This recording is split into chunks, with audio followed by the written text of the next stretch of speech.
చంద్రబాబు నాయుడు, పవన్ కళ్యాణ్ గారు ప్రజల్ని మోసం చేయడానికి ఎన్ని విద్యలుంటే అన్ని విద్యల్ని ఈరోజు ఉపయోగిస్తున్నారే గాని చిత్తశుద్ధిగా మనకు ఓట్లేసిన ప్రజలకి మనం మంచి చేయాలన్న చిత్తశుద్ధి లేకపోవడం దురదృష్టకరం.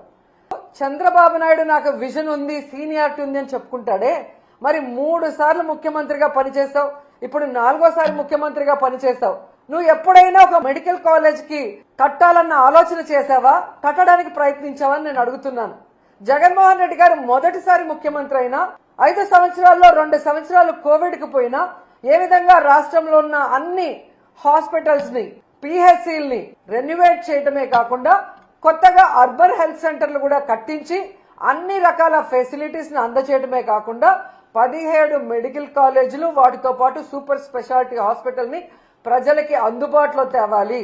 పేద ప్రజలు డాక్టర్లు అవ్వటమే కాకుండా పేద ప్రజలకి నాణ్యమైన ఫ్రీ మెడిసిన్ కూడా వాళ్ళకి వైద్యం అందించాలన్న ఒక చిత్తశుద్ధితో పనిచేస్తారు.